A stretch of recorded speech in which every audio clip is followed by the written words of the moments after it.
Então, antes de começar, como de costume, né, vamos fazer a nossa oração. Senhor Jesus, Santo Deus, aqui estamos mais uma vez, Pai, em Tua presença, para dar continuidade às nossas reuniões com os jovens. E hoje, Senhor, ainda com o propósito de estudar o livro, a carta de Paulo aos Efésios. Deus, sabemos que em nós há limitações, em nós há dificuldade de compreensão das Tuas Escrituras, das profundidades que há nas Tuas Escrituras, Senhor. Todavia, contamos com a ajuda do Teu Espírito, Pai, e assim tem sido nas nossas reuniões. Senhor, assim como somos direcionando em todos os capítulos de Efésios até agora, que o Senhor possa, através do mesmo Espírito, nos conduzir para um correto entendimento da Tua Escritura. Que a gente possa aprender hoje, Pai, como temos aprendido, como é o papel da igreja, como é o papel do relacionamento entre marido e mulher, como aprendemos semana passada. Que o Senhor continue nos ensinando, Pai, para sermos, ó Deus, uma igreja forte, Pai, robusta, ó Deus, que possa ser luz para este mundo, que possa influenciar positivamente nesse mundo. Senhor, continue nos ensinando a aprender com os ensinamentos do apóstolo Paulo aos Efésios. Transforma a nossa vida com o entendimento de hoje. Precisamos do Teu Espírito para nos conduzir no entendimento. Porque sozinhos, ó Pai, não podemos encontrar as luzes, ó Pai. Mas com a orientação do Teu Espírito podemos, enfim, compreender aquilo que tens para nos ensinar. Muda a nossa vida, transforma a nossa vida pelo correto entendimento da Tua Escritura. Mais uma vez te pedimos essa noite, em nome de Jesus. Amém. Bom, hoje então, pessoal, Efésios capítulo 6, o último capítulo da carta de Paulo aos Efésios, né? E como é costume, nós vamos tentar fazer aquele apanhado geral que a gente faz, né? Aquele resumo dos capítulos anteriores. Então, a carta de Paulo aos Efésios é uma carta que Paulo escreveu para um conjunto de pessoas que moravam na cidade de Éfeso para ser lida nessa igreja e também para ser lida nas igrejas ao redor, nas cidades ao redor. É uma carta de 6 capítulos em que Paulo está escrevendo a pessoas que são de origem gentílica, né? São gentios, não são judeus, mas onde também havia judeus convivendo em conjunto com essas pessoas, judeus que migraram para essa região. E Paulo tem como tema principal dessa carta apresentar o plano de Deus de salvação do seu povo, incluindo neste plano judeus e gentios, e alguns ensinamentos para que judeus e gentios possam conviver em harmonia na igreja. Então, no capítulo 1, Paulo começa falando sobre, ele bendiz a Deus pelo plano completo, pelo plano perfeito de salvação, feito por Deus desde a eternidade, né, através do Deus Pai. Ele bendiz a Deus por nos conceder dos lugares celestiais toda sorte de bênçãos e, através da participação da atuação do Deus triuno, essas bênçãos se manifestam para nós. O Deus Pai planeja na eternidade e nos predestina na eternidade para sermos seus, para sermos santos e irrepreensíveis, para sermos salvos, baseando-se somente e tão somente no bom propósito da tua vontade. Ele se baseia somente no que ele quer fazer, na sua soberania, sem que haja em nós qualquer merecimento. E ele planeja isso para nós desde a eternidade, em amor, né? Ele nos predestinou e executou esse plano através da participação da segunda pessoa, que é o Deus Filho, através quando foi na plenitude dos tempos, através da vida de Jesus, o Senhor Deus fez convergir em Cristo, convergir naquela cruz todas as coisas, a ponto de que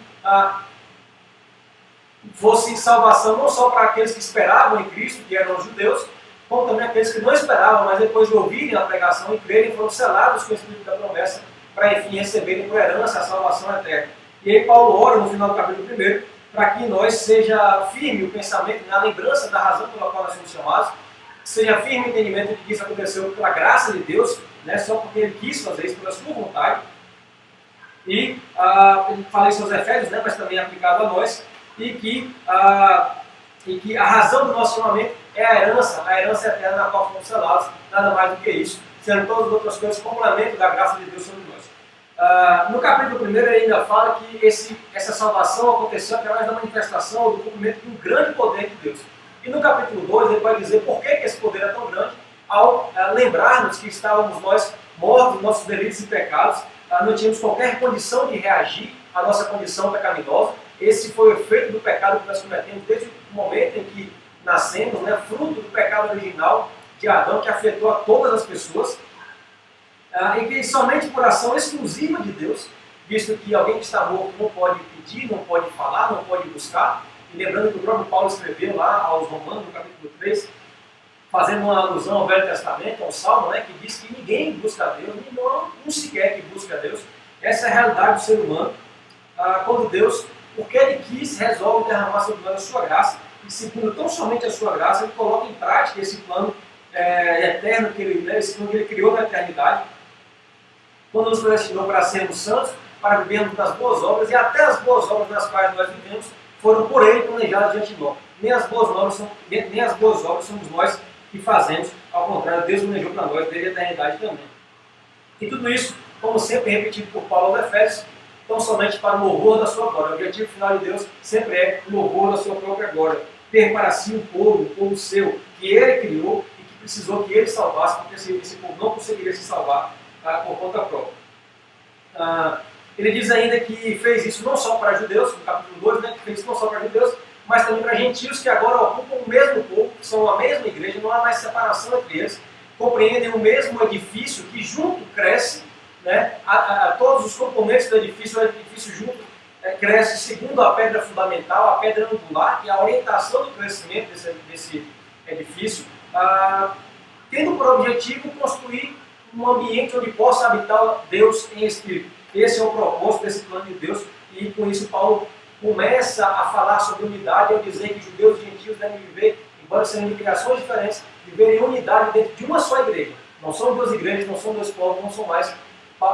Cristo derrubou o muro que separava, que era a inimizade, agora é um só povo. E aí Paulo começa a falar sobre o assunto mais importante, o resumo, né, vamos dizer assim, dos assuntos que ele fala na carta aos Efésios, que é a unidade da igreja. Começa falando sobre a unidade entre judeus e gentios. No capítulo 3, Paulo vai deixar claro que isso não parecia ser dessa forma no princípio, porque antigamente, no ano passado, isso era um mistério.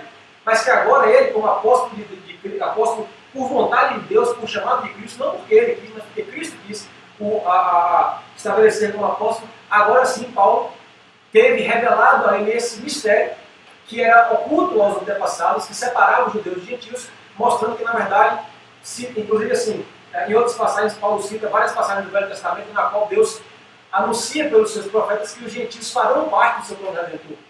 Mais especificamente na carta aos Romanos ele fala isso. E agora ele revela esse mistério que Deus revelou a ele e que judeus e gentios são um só povo e ambos estão no plano de salvação de Deus.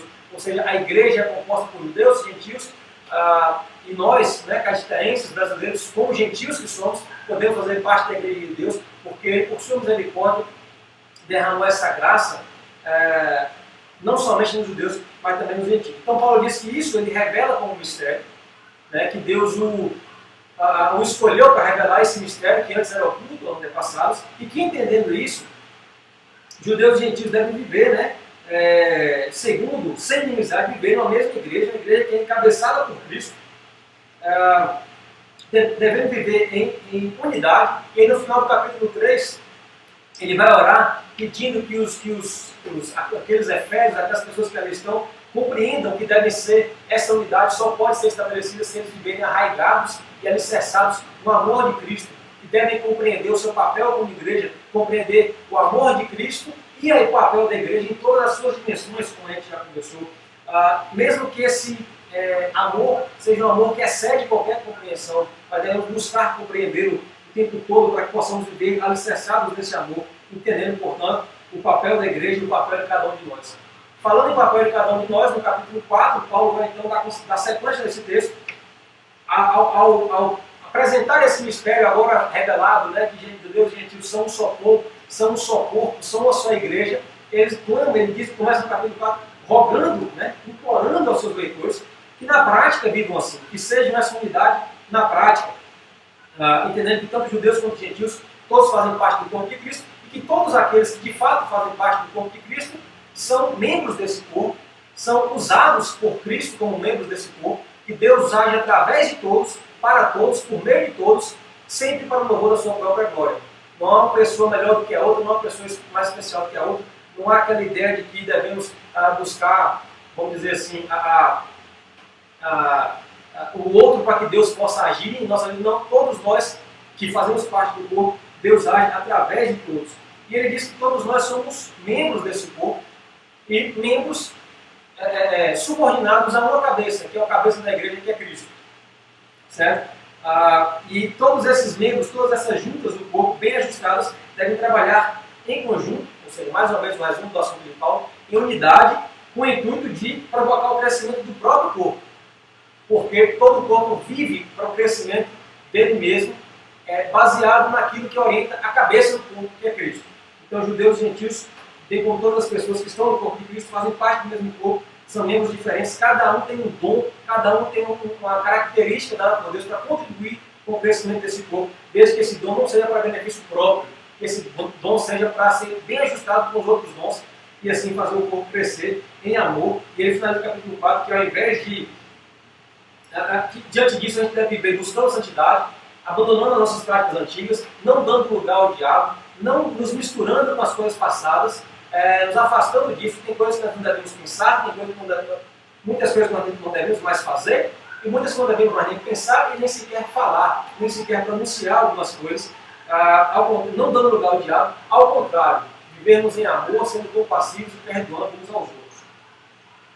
No capítulo 5, Paulo continua dando os ensinamentos. Nos primeiros 3 capítulos ele explica por que judeus e gentios são o mesmo povo, e entendendo isso, nos capítulos 4, 5 e 6 ele vai dizer quais são as orientações para a igreja viver em unidade. Então, no capítulo 4 ele fala sobre isso, sobre viver em unidade, perdoando uns aos outros, entendendo que todos são membros de um só corpo. No capítulo 5 ele vai continuar dizendo como devemos agir como igreja, como unidade.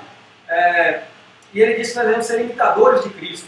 Desculpa, imitadores de Deus, o termo que ele usa. E com isso devemos fugir de toda imundícia, de todas as conversas tolas, toda a maledicência, sendo focados naquilo que serve para a edificação da igreja, para a edificação do povo, e mesmo aqueles que ainda não são igreja, buscando edificar essas pessoas também. E a razão pela qual nós devemos nos abster dessas coisas é que sobre essas coisas vem a ira de Deus. Vem a ira de Deus sobre essas práticas antigas que nós tínhamos e das quais agora nós devemos nos afastar. Ele fala que nós devemos cuidar para andar como prudentes. E aí vem o ponto mais importante, ou o ponto mais central desses 3 capítulos finais, quando ele fala que nós devemos ser cheios do Espírito Santo. Ao invés de nos embriagarmos com vinho, sermos cheios do Espírito Santo, para que possamos viver em unidade. E aí Paulo vai passar então a dizer várias coisas sobre ser cheio do Espírito Santo e sobre viver em unidade. E começa falando sobre o relacionamento entre marido e mulher, como nós vimos na aula passada. Ou seja, ele convoca os cristãos a se sujeitarem uns aos outros. E ele começa explicando isso, falando da mulher se submeter ao marido, e ao marido, da mulher se submeter ao marido como se submete a Cristo, e do marido amar a mulher como Cristo amou a igreja, gerando aí um ciclo vicioso que permite um relacionamento perfeito, se assim a gente fizesse o tempo inteiro. Ou seja, a mulher tem facilidade de se submeter ao marido que a ama como Cristo amou a igreja, que é capaz de entregar a sua vida por ela, e o marido tem facilidade de amar a mulher a ponto de entregar a sua vida se ela for submissa a ele. Ambos tendo o papel de servir um ao outro, de amar um ao outro, não colocando a mulher como inferior ao homem, mas com um papel diferente do homem, mas ambos sendo sujeitos um ao outro em amor, para que haja um relacionamento perfeito. A gente não consegue fazer isso o tempo inteiro, por isso existem várias brigas, mas buscando ser cheio do Espírito Santo, a gente vai buscar essa prática o tempo todo. E aí ele finaliza o capítulo 5, então, falando do relacionamento de marido e mulher. É importante que a gente entenda isso aqui até agora, porque o capítulo 6 nada mais é do que a continuação da mesma coisa. Lembra que eu falei? Paulo fala, sejam cheios do Espírito Santo, sujeitando uns aos outros. Primeiro tópico, mulheres e maridos sujeitem-se uns aos outros. Segundo tópico, agora começa no capítulo 6, quando Paulo, enfim, vai falar agora do próximo passo do relacionamento cristão, que é, no caso, relacionamento entre pais e filhos. E a gente vai começar a ler o texto aqui, só me localizar aqui.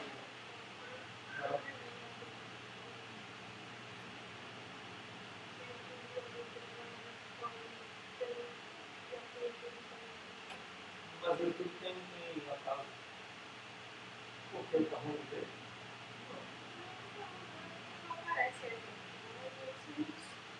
Bom, então vamos lá, pessoal. Não. É qual que acontece? Só que você passa com o mouse.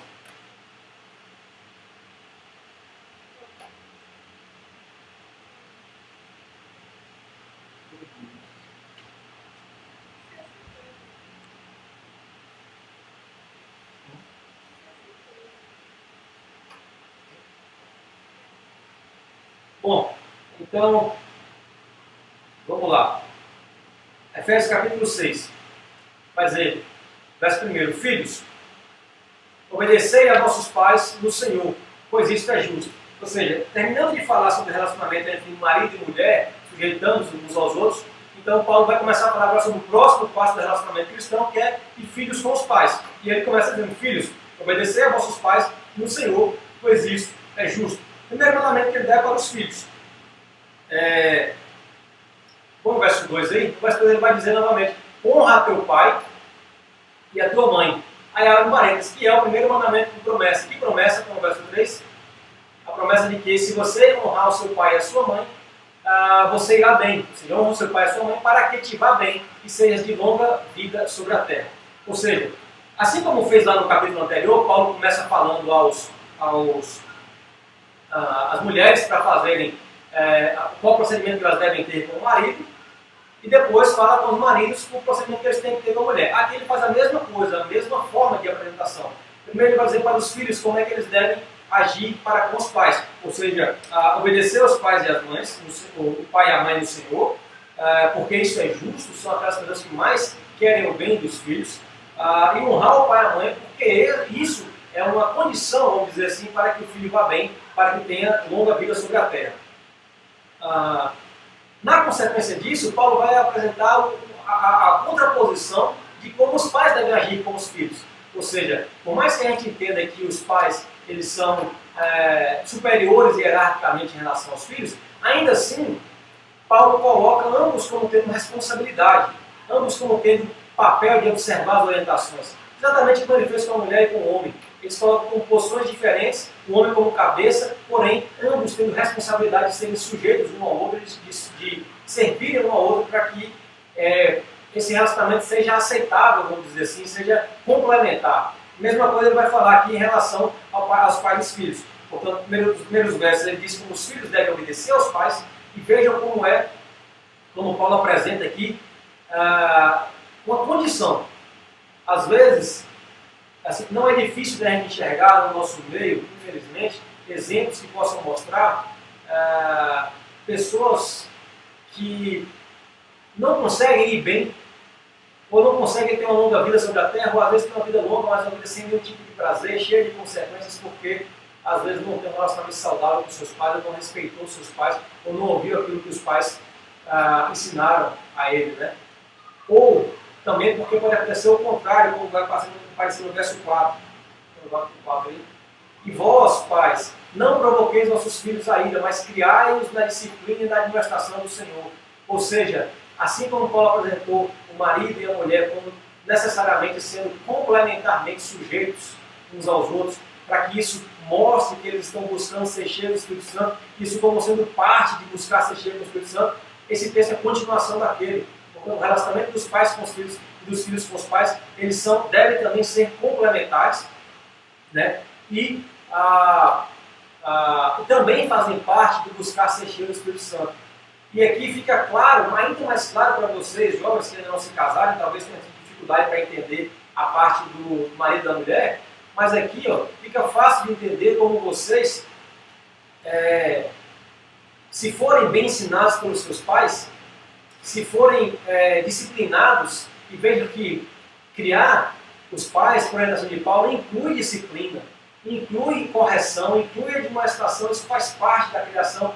E, na verdade, isso é necessário para que vocês, filhos e pais, sejam cheios do Espírito Santo. Vejam, a criação do pai com o filho não pode ser uma criação sem princípio, uma criação em que a atitude do pai serve só para irritar o filho ou para competir com o filho como se igualmente criança fosse, mas, na verdade, para criá-lo disciplinando na administração do Senhor. E não é nos princípios do pai ou da mãe, não é no que ele desenvolveu como certo, mas do que ele entende que é certo no Senhor, e para isso é importante que ele de fato esteja cheio do Espírito Santo. Se os pais criam os filhos num conceito de disciplina conforme orientado pelo Senhor, vai ficar fácil esses filhos amarem e honrarem os seus pais. Também aqui cria um ciclo vicioso complementar que nos mostra que as pessoas bem-sucedidas atualmente elas têm uma relação familiar saudável, tanto de pai para filho quanto de filho para pai.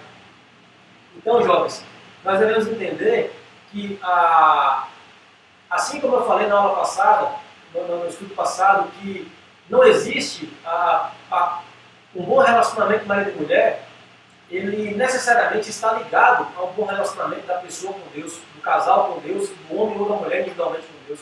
Você não pode ter uma vida saudável com Deus se você não tem uma vida saudável dentro do seu casamento. E você não pode ter uma vida saudável dentro do seu casamento se você não tem uma vida saudável com Deus. Talvez isso para vocês estivesse tão distante, mas veja que no relacionamento de vocês com seus pais é a mesma coisa. Você não consegue ter um relacionamento saudável com seus pais se você não estiver cheio do Espírito Santo e buscando estar cheio do Espírito Santo para ter um relacionamento saudável com Deus. E você não consegue ter um relacionamento saudável com Deus se você não ama os seus pais. Essas duas coisas são complementares, elas fazem parte do mandamento, dos 10 mandamentos que Deus deu desde o princípio.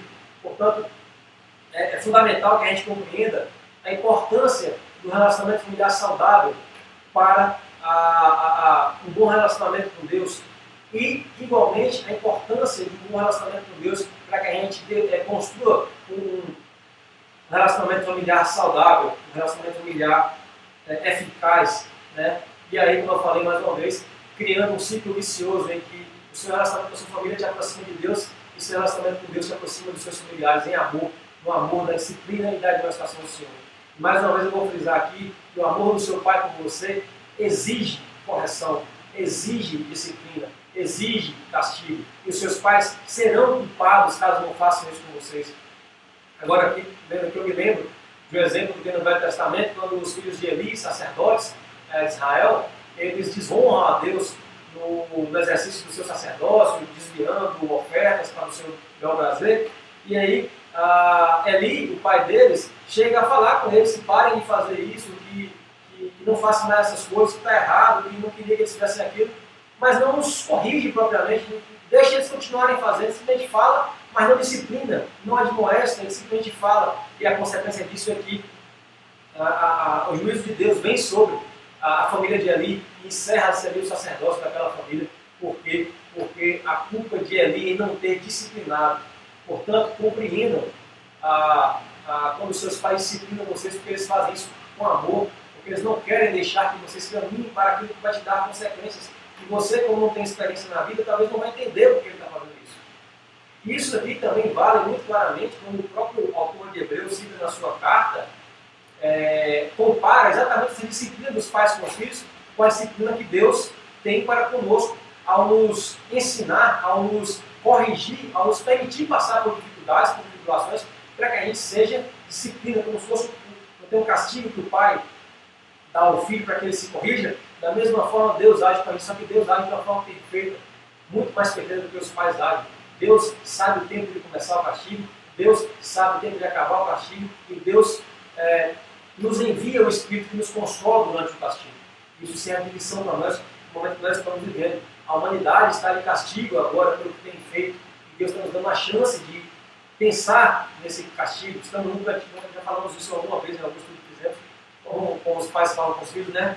Deus nos colocou no cantinho do pensamento com essa pandemia, estamos todos recuados pensando, mas o que nós temos visto, infelizmente, é a multiplicação da iniquidade mesmo diante do cenário de pandemia que nós estamos tendo. Mas só um parênteses aí que eu quis fazer para que a gente compreenda o relacionamento dos pais com os filhos. Então, recapitulando, Paulo nos apresenta aqui como o relacionamento dos maridos do marido com a mulher, ele está intimamente ligado, interdependente no relacionamento do ser humano com Deus. O relacionamento dos pais com os filhos, ele está intimamente relacionado, dependente do relacionamento de cada um deles com Deus. Sendo que se uma das partes não tiver ou não mantiver a sua busca pela santidade, a sua busca de ser cheia do Espírito, esse relacionamento vai dar problema em algum momento. Ok? Se passar aqui no YouTube o texto. Dúvidas aí até agora? Está tranquilo aí?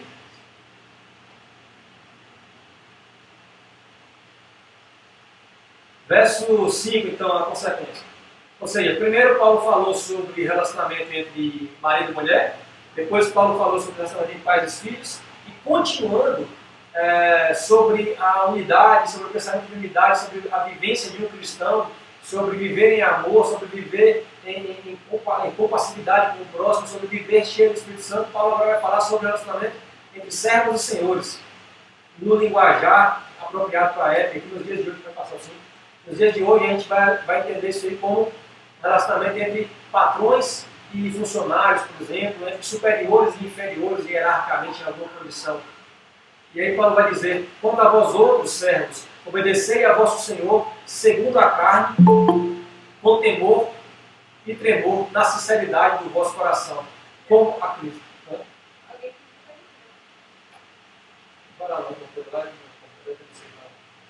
Então, quanto a vós outros servos, obedecei a vosso Senhor segundo a carne, com temor e tremor, na sinceridade do vosso coração, com Cristo. O que Paulo quer dizer é que as pessoas são colocadas autoridade sobre os outros porque Deus assim quer.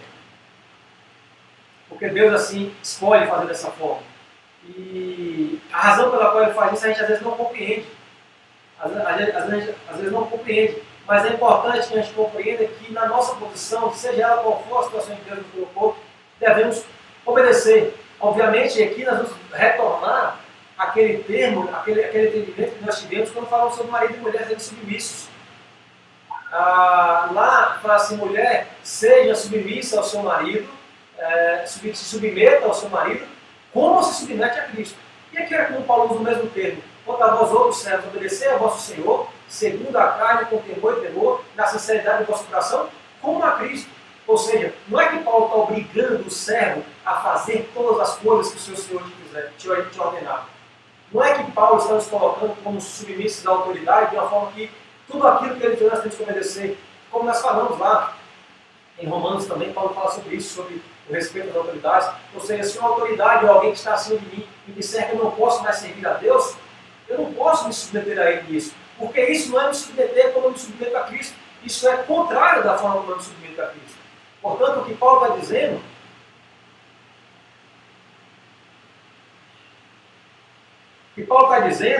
na verdade, aqui é dentro de um relacionamento cristão. Então, todas as orientações que Paulo fez acerca de submissão da mulher ao homem e do homem à mulher, e todas as orientações que Paulo fez em relação aos pais e filhos aos pais, tudo isso é dentro de um conceito cristão, considerando que ele está se dirigindo a pessoas que vivam buscando a santificação, que vivam buscando estar cheios do Espírito Santo. Então, mais uma vez, a gente não pode entender isso aqui fora de contexto, no sentido de que tudo aquilo que o Senhor obrigar o seu servo a fazer, ele vai ter que fazer, porque essa orientação da Bíblia. Não, o que a Bíblia orienta aqui é que ele se submeta ao seu Senhor como se submete a Cristo, dentro dos princípios de Cristo, na sinceridade do coração, como a Cristo. Pode passar o verso 6, por favor? E ele vai dizer: não servindo à vista, como para agradar a homens, mas como servos de Cristo, fazendo de coração a vontade de Deus. Isso aqui nada mais Paulo está dizendo assim, falando assim: os servos, quanto aos seus senhores, amem eles, não desejem o mal deles, sirvam a eles, perdoem a eles, sejam compassivos a eles. São os termos que Paulo usou nos capítulos 4 e 5. E não façam isso só quando eles estiverem vendo. Não sirvam à vista, não sirvam para parecer que estão servindo, porque vocês não fazem isso com Cristo. Vocês não fazem isso, pelo menos não devem fazer isso a Cristo, né? Porque as pessoas, infelizmente, fazem isso para a igreja como se Cristo estivesse dentro da igreja. Mas, na verdade, o que Paulo fala é que o nosso relacionamento com o nosso próximo, seja pai e filho, seja marido e mulher, seja patrão e empregado, seja um relacionamento sincero, amável, coerente, o tempo inteiro. Não sendo um relacionamento falso que pareça ser fiel tão somente no momento que a pessoa está vendo, ou seja, não servindo à vista como para agradar homens. Porque quando você servo, se submete ao seu senhor, quando você marido se submete à sua mulher, quando você mulher se submete ao seu marido, quando você pai se submete ao seu filho, né, na compreensão da criação, e quando você filho, se submete ao seu pai obedecendo a ele, você faz isso não para homens, mas para Cristo. Você está, na verdade, obedecendo a Deus, e se sujeitando a Deus, porque a orientação de Cristo é que nós amemos ao próximo como Ele nos amou.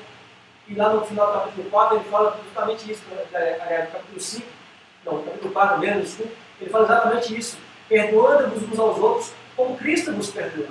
Ou seja, o nosso relacionamento com o nosso próximo, em resumo, tudo que Paulo quer dizer acerca do relacionamento entre homem e mulher, entre pais e filhos, entre gentios e judeus, entre servos e senhores, é um relacionamento como Cristo teve conosco, amando, perdoando, vivendo em amor, mas também não deixando de corrigir, porque faz parte disso, faz parte do relacionamento saudável que a gente possa se corrigir mas sempre com o espírito de amor.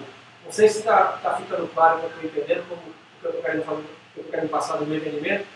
Como Paulo, na verdade, ele está falando a mesma coisa que ele falou de marido e mulher, de pai e filho, ele está falando de servos e senhores. E, igualmente, ao finalizar o que ele orienta os servos como agir com seus senhores, agora ele vai fazer o contraponto da conversa, que é o verso 7. Aliás, o verso 7 ainda é a continuação do que o servo tem que fazer. Servindo de boa vontade, como ao Senhor e não como a homens, que eu acabei de falar. Quando você serve, marido ou mulher ou homem, pai e filho, e serve o Senhor um ao outro, eles fazem isso de coração, de amor, de boa vontade, eles não estão fazendo como se estivessem servindo a homens, e sim ao Senhor. Porque eles fazem aquilo para agradar a Deus, não para agradar a homens. Porque senão, se fosse para agradar a homens, de fato eu poderia ser mentiroso, eu poderia ser falso, eu poderia ser uma pessoa fiel ao meu Senhor, aqui no Lúcio, no caso, só na hora que ele estivesse vendo. Mas não, se eu agir como eu estou agindo com o meu Senhor, com letra maiúscula, ou seja, com Deus, eu sei que Ele está vendo o tempo inteiro, então eu serei correto o tempo inteiro, eu serei amável, eu buscarei o amor e ser cheio do Espírito Santo o tempo inteiro, e é assim que eu devo me relacionar com os meus irmãos, seja qual for o nível que ele tem comigo, marido, mulher, pai, mãe, filho, servos e senhores. O relacionamento cristão, que Paulo quer dizer, o relacionamento cristão deve ser pautado em amor e no amor de Cristo. Isso aí nada mais é do que outras palavras para dizer, seja viver alicerçada em Cristo, arraigada no amor de Cristo, compreendendo todas as dimensões de Cristo e da igreja desse amor. É isso que Paulo está dizendo. Ele está traduzindo outras palavras daquilo que ele já falou nos capítulos anteriores. Ele está desenhando para a gente o que ele quer dizer, como deve ser a vida da igreja. E a igreja aqui, mais uma vez, não é aquela construção que tem lá, não. É nós, somos nós, o nosso coração, é o nosso interior, nós somos a igreja. Nós somos o exercício do amor de Cristo nesta terra. Nós somos aqueles que propagamos o amor de Cristo através do anunciar o Evangelho. Então eu volto 7 aqui para deixar. Então o verso 7 dizia assim: servindo de boa vontade como ao Senhor e não como a homens. Ou seja, aquilo que a gente acabou de falar que na verdade, quando você faz alguma coisa para o seu irmão, você tem que fazer pensando que está fazendo a Deus. Isso é uma coisa que eu já comentei com vocês algumas vezes, que eu às vezes falo com desse aqui no nosso dia a dia, que quando acontece alguma situação, quando eu penso que eu tenho que fazer alguma coisa para agradar alguém, é fácil eu me corromper, visto que se a pessoa não está vendo, eu vou fazer o que eu achar que deve naquele momento. Mas quando eu entendo que em todas as coisas da minha vida, o meu compromisso não é com a Andressa, não é com minha mãe, não é com o meu pastor, e sim com Deus, eu vou fazer isso continuamente, eu vou tentar buscar ser reto e ser correto, continuamente, o tempo inteiro, porque se eu posso me esconder de Andressa, se eu posso me esconder do meu pai e da minha mãe, se eu posso me esconder do pastor, de Deus eu não posso. Então, lembra que Paulo falou no capítulo 4, lá, que ele fala assim, vive o procedimento como que a luz do dia, né? Porque a luz ilumina o que está obscuro. E se você fizer algo que é obscuro, uma hora vai ficar aparente, uma hora vai ser revelado. Lá, quando nós estudamos os evangelhos também, a gente viu como Cristo vai falar nada oculto que não venha a ser revelado. Então, quando eu entendo que todas as coisas Deus está vendo e eu busco fazer algo para agradar a Deus e não para agradar a alguma pessoa a quem destina-se o meu ato, eu vou fazer isso continuamente. E o que me impressiona, assim, sabe, é como a Bíblia é coerente, como isso é a mesma coisa que Cristo falou lá, né? No capítulo 5 de Mateus, lá no Evangelho, Sermão da Montanha, quando forem dar esmola, não façam para verem, só para, não saiba a sua mão direita o que a esquerda está fazendo. Ao orarem, não fiquem orando nos cantos da praça, todo mundo vê que você está orando. Ou seja, façam as coisas de você para Deus. Quando a gente entende dessa forma, pessoal, nós fugimos do pecado, fugimos da aparência do mal, porque sabemos que em todo tempo Deus está vendo o que a gente está fazendo e que não é para agradar uma ou outra pessoa, e sim para agradar a Deus, é para me relacionar diante dele, meu compromisso é com Ele. Ele é o meu Senhor, Ele é quem foi Ele que criou todo o plano de salvação, foi Ele que executou todo o plano de salvação, é a Ele que eu devo serviço, é a Ele que eu devo servir. Certo? Então, o que Paulo está dizendo é isso. A mesma coisa que ele está falando aqui para os marido e mulher, para pai e filha, ele fala aqui para os servos em relação ao seu Senhor. Que não sejam mentirosos, falsos ou fingidos, querendo apenas agradar aos homens ou querendo ter alguma recompensa por se diante dos homens. Ao contrário disso, façam o tempo inteiro, sejam constantes no seu agir, no seu proceder em amor para com seus servos, assim como deve ser com o Senhor. Porque aí vai dizer, certo de que cada um, se fizer alguma coisa boa, receberá isso outra vez do Senhor. fazer pensando em agradar o homem, porque não é dele que você deve esperar a recompensa, não é dele que você deve esperar o retorno, mas sim do Senhor. Portanto, não viva para agradar aquele que está vendo, aquele ser humano que está vendo. Viva para agradar a Deus, porque Ele é o seu Senhor, Ele é o seu Redentor, foi Ele que fez o plano, e é dele que vem qualquer coisa que você precisa. E aí, aqui ele vai falar, né, quer seja servo, quer seja livre. Ou seja, ele está se dirigindo aos servos, aos escravos, nesse contexto aqui, né, que era coisa da cultura da época, mas ele está dizendo assim, mesmo vocês que não são servos, agem dessa mesma forma. Agem igualmente a essas pessoas que estão falando para os servos. E, se você não é servo, mas se você é ao contrário, se você é patrão, ele vai dizer na sequência, assim como ele se refere a mulheres, depois a homens, a filhos, depois a pais, ele vai dizer a servos, e depois a mesma coisa ele vai dizer aos senhores. Faça o verso 9. Ele vai dizer, e vós, senhores, de igual modo, procedei para com eles. Lá entre maridos e mulheres, Paulo fala a mesma coisa.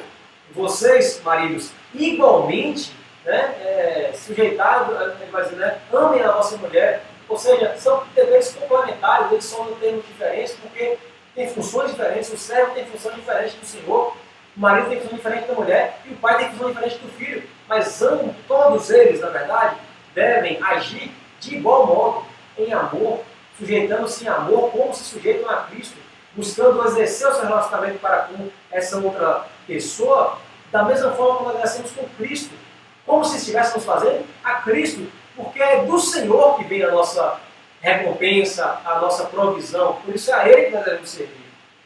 Então, aí a gente lembra mais uma vez a coerência da Bíblia, como lá no Evangelho, o fariseu pergunta a Jesus, né, qual o maior mandamento de todos? Aí Jesus vai responder assim, amar a Deus em todas as coisas, e tão importante quanto amar o seu próximo como a si mesmo.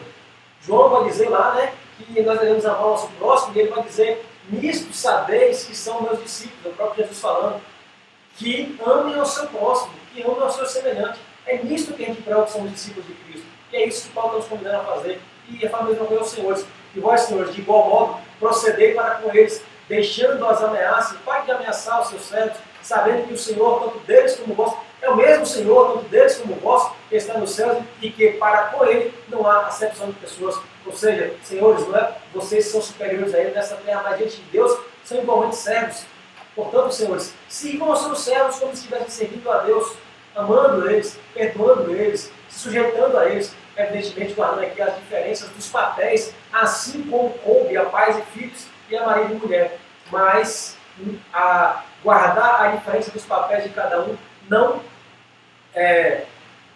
necessariamente faz com que, ou melhor, não necessariamente não faz com que as pessoas deixem de agir em amor, se sujeitando uns aos outros, como perdoadores, como amáveis, assim como Cristo fez conosco.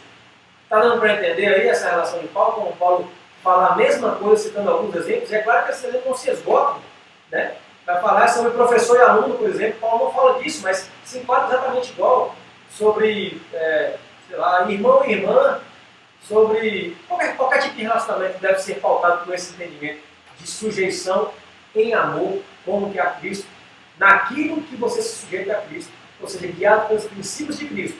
O que não quer dizer que você tem que se sujeitar com coisas que não são voltadas para o ensinamento de Cristo. Ou seja, se o seu professor, ou seu pai, ou sua mãe, ou seu marido, ou sua mulher te obrigar a fazer coisas que não são convenientes de um relacionamento cristão, a isso você deve estar sujeito. Certo? Deu para entender?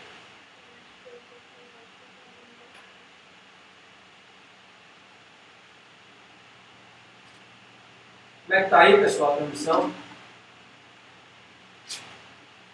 Deu sim, Deus, está tudo beleza. Está travando muito aí, não? É normal. Aqui não. É normal. Aí, né? Irmão, irmã, mais velho. Só para deixar claro. Vamos lá, então. Aqui tá bom também.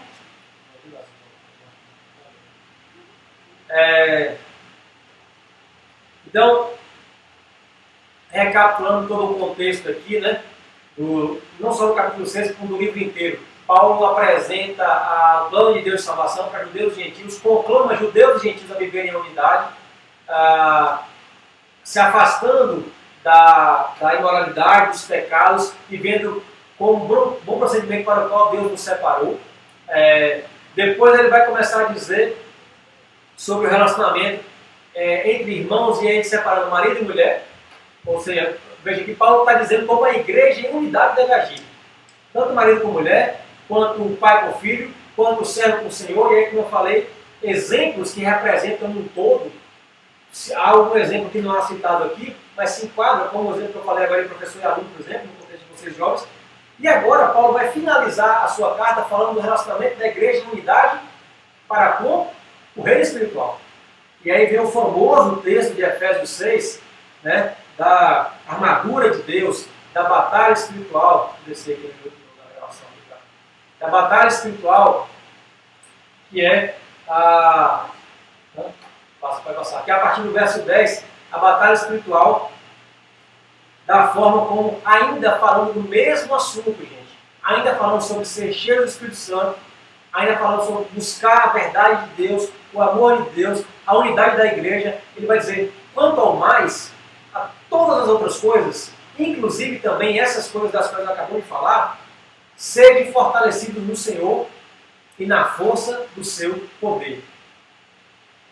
Perceba que Paulo já começa falando no verso 10 que a sua força para enfrentar as dificuldades com seu pai e com a sua mãe, a sua força para enfrentar as suas dificuldades com seu filho, as suas forças para enfrentar a dificuldade com o seu irmão em Cristo, com o seu professor, com o seu aluno, com o seu marido, com sua mulher, com o seu servo, com o seu senhor, com o seu patrão, com o seu funcionário, não vem de você. Não pode vir de você, porque se vier, não vai dar certo. Se você não se sujeitar a Ele como que a Cristo, não vai dar certo, porque você é falho e Ele também é. Então, tanto servos quanto senhores, quanto pais, quanto filhos, quanto maridos, quanto mulheres, devem ser fortalecidos no Senhor e na força do seu poder. E para lidar com todas essas situações, nas quais, em todas elas, atuam as forças espirituais da maldade, como nós vamos ver daqui a pouco, devemos estar revestidos de Cristo, do poder de Deus, como ele fala lá no capítulo 1 do 2 do Pregador, fortalecidos no nosso íntimo, no nosso interior. Então ele vai dizer no verso 10, quanto ao mais do que eu vou falar, e ao mais tudo que eu falei, assim pelo menos eu entendo, sejam fortalecidos no Senhor e na força do seu poder. Seu poder aqui é evidentemente o poder do Senhor, não é não o seu poder, homem. O poder do Senhor. Pode passar. Isso. Pode passar o próximo. Como que você vai ser revestido no poder de Deus? Como que você vai ser fortalecido no poder de Deus? Ele vai dizer a partir do verso 11. Revestidos, ou revistam-se, né, de toda a armadura de Deus. Para quê, Paulo? Para poderes ficar firmes contra a cilada do diabo. Ou seja, as ciladas vão vir o tempo inteiro. No seu relacionamento com seus pais, no seu relacionamento com seus filhos, no seu relacionamento com seu marido, no seu relacionamento com sua mulher, no seu relacionamento com seu patrão, no seu relacionamento com seu funcionário, no seu relacionamento com seu professor, e etc. Essas ciladas vão vir o tempo inteiro. Lembra que nós falamos lá, Paulo cita para os Efésios nos capítulos anteriores, acho que no capítulo 4, como eles devem se afastar das suas práticas anteriores, e nós vimos como o diabo age exatamente dessa forma, querendo nos aproximar ou nos trazer de volta para aquelas práticas anteriores. E aqui, o conceito que Paulo vai dar aqui agora, de uma batalha em que ele vai descrever uma armadura de um centurião romano, para que as pessoas possam entender, lembrando que esses locais estavam sujeitos ao Império Greco-Romano, né? Império Romano, na verdade, nessa época aí. Paulo vai apresentar o cenário de uma batalha na qual fazemos parte de outro reino, fomos conquistados por Deus, por Cristo e pelo Espírito Santo, através daquele plano apresentado por ele nos 3 primeiros capítulos, valendo para judeus e gentios. E as astutas ciladas do diabo, as ciladas do diabo, elas estão constantes no intuito de nos trazer de volta para aquele reino do qual fazemos parte. E o nosso papel é nos defender desses ataques que ocorrerão o tempo inteiro em todos esses níveis de relacionamento que eu acabei de falar. Né? Pais e filhos, marido e mulher, servos e senhores, e etc. Então, Paulo vai dar para a gente a receita para a gente resistir a essas investidas do diabo. Perceba que o diabo ele não vem aqui, ele não puxa você com a mão dele, ele não age na sua vida diretamente, ele não controla as suas ações para você levar de volta, para levar você de volta. Na verdade, ele te apresenta situações e faz você buscar a escravidão dele de novo. E é nisso que nós devemos ficar atentos. Então, quando nós falamos de batalha espiritual, essa é a batalha espiritual. Batalha espiritual não é aquilo que aparece aí no filme, alguma coisa que o diabo vai aparecer e o demônio vai se apresentar diante de você e vai possuir alguma pessoa e para poder tentar você ou se apresentar como diabo. Não. A batalha espiritual ocorre, como diz Paulo aos Gálatas, o tempo inteiro, carne e espírito lutam um contra o outro. Essa é a batalha espiritual que ocorre o tempo inteiro na sua vida. Quando a sua carne tem que te atrair para o mal e o Espírito de Deus, por misericórdia, te traz de volta para o caminho reto. E você compreendendo isso, para ter força contra essa carne, precisa, continuando o que Paulo acabou de dizer lá no capítulo 5, ser cheio do Espírito Santo. Você precisa ser dominado pelo Espírito Santo. E como é que você faz isso? Revestindo-vos de toda a armadura de Deus. Assim, você vai se deparar com a cilada do diabo. Não quer dizer, veja só, não quer dizer que se você se revestir da armadura de Deus, que você não vai enfrentar as ciladas do diabo, que você não vai sofrer tentações. Você vai sofrer tentações. Cristo sofreu tentações. Mas quando as tentações vierem, você vai estar firme. Por quê? Porque você está alicerçado e arraigado em Cristo. Você é corpo de Cristo. Você faz parte de uma igreja firme na base do Evangelho, que é Cristo Jesus. E assim você pode resistir. E assim você pode ter um relacionamento adequado com seus irmãos, seja qual for o nível de relacionamento que você tem com eles. Verso 12. Porque a nossa, aí vai dizer, né, aí vai explicar isso que vem falar da batalha espiritual, mas por que eu preciso estar firme com a situação do diabo? Porque a nossa luta não é contra a carne e contra o sangue. A batalha espiritual não é algo necessariamente visível, não é algo palpável, não é carne e sangue, não é o ser humano que vai batalhar. Veja como Paulo fala lá, que você deve servir ao seu próximo como servindo a Cristo. Não é servindo a Ele, mas servindo a Cristo. E também quando você deve resistir ao pecado, você não está resistindo à carne e sangue, e sim ao reino espiritual que age através daquela carne e daquele sangue para te seduzir, para te atrair para o pecado.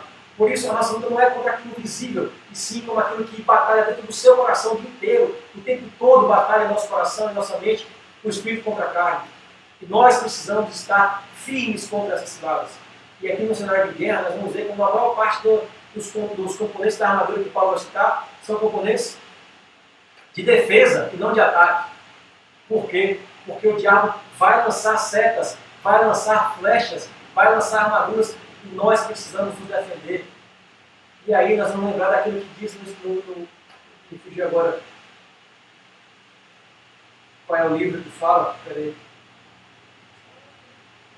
É Tiago, a carta de Tiago que fala: resistam ao diabo e ele fugirá de vós. A batalha espiritual não requer de nós nada além de firmeza no Espírito Santo, de firmeza nos caminhos de Cristo. O diabo ele não pode dominar a sua vida se você resistir, se você vestir essa armadura, se você se mantiver na sua posição reta diante do Senhor. Basta você não precisa atacar o diabo, você não precisa brigar com ele, você não precisa lutar. Basta você apresentar as suas armas de defesa, a sua armadura de defesa. Resista a ele e ele fugirá de vós. E a Bíblia diz que se ele vier para você contra um caminho, se você resistir, ele fugirá por 7 caminhos, porque o Senhor está contigo. Exatamente, alicerçado sobre a rocha, sobre a pedra fundamental da igreja que é Cristo. Para isso, jovens, estamos aqui hoje, para isso estamos estudando a palavra, porque é isso que nos faz estar firmes no Espírito, é isso que nos faz estar cheios do Espírito Santo, entendendo como é essa batalha espiritual, como ela corre dentro dele, como é Deus que batalha por nós, porque Ele nos predestinou para dar boas obras, porque Ele nos chamou quando estávamos mortos, porque Ele nos devolveu a vida, porque Ele nos soprou em nós na nossa narina, um espírito de vida, porque Ele nos adotou como filhos, porque Ele nos fornece as ferramentas que precisamos para resistir ao diabo, porque esse espírito habita em nós, porque nós como igreja, juntos, construímos um edifício alicerçado em Cristo, guiado nele, que é a rocha, a pedra fundamental, para resistirmos a essas ciladas, o diabo fugirá de nós. Resista ao diabo e ele fugirá de nós. É o que Paulo vai começar a dizer agora. Nós não é contra a carne, contra o sangue, e sim contra os principais e potestades, contra os dominadores deste mundo tenebroso, contra as forças espirituais do mal nas regiões celestes. Lembrem, capítulo 2, são essas coisas que Paulo fala que agem sobre os filhos da desobediência. Eu até abri aqui, não vai ter como projetar, mas se eu lembrar para vocês como é que Paulo fala aqui, no capítulo 2, nos quais andastes outrora segundo o curso deste mundo, segundo o príncipe da potestade do ar, regiões celestes, ar, é a mesma coisa que Paulo está falando. E veja só, esse espírito que ele fala aí, ou essa guerra, ela não é contra a carne e contra o sangue, é contra esses espíritos, mas esses espíritos atuam na carne e no sangue que se relaciona com a gente. Atuam, as tentações elas não vão vir necessariamente como a gente outro dia teve uma evidência sobre a tentação de Jesus, e o diabo se apresenta como diabo para ele. Jesus sabe que ele é o diabo. Para você não vai ser assim, vai se apresentar como algo agradável, vai se apresentar contra a carne e sangue, mas não é carne e sangue, é muito além disso. Mas essa carne e esse sangue, eles atuam nos filhos da desobediência. E os filhos da desobediência, dos quais nós fazemos parte, quando Cristo nos resgatou, eles vão tentar o tempo inteiro nos levar de volta para aquela lama, para aquele inferno, para aquela condenação, para aquele reino de trevas. Mas agora, após as trevas, estamos na luz, graças a Deus, porque Ele nos resgatou. E devemos permanecer nisso. E aí vem a nossa participação em buscar o bom procedimento, a retidão, a santificação, buscar andar no caminho reto, buscar ser cheio do Espírito Santo, sujeitando-nos uns aos outros, armados com a armadura de Cristo, que é a armadura que Paulo vai falar aí agora, a armadura de Deus. Né? Peraí, então, porque a nossa luta não é contra a carne, contra o sangue, e sim contra os principados e potestades, contra os dominadores desse mundo tenebroso, aqueles que atuam na desobediência, contra as forças espirituais do mal nas regiões celestes. Essa é a nossa batalha, e isso vai acontecer em nosso coração o tempo inteiro, através de tentações que se apresentam,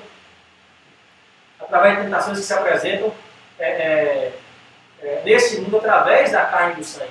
Não é contra eles que nós lutamos, mas o nosso adversário age através deles. Assim como também Deus age através de nós contra esse reino.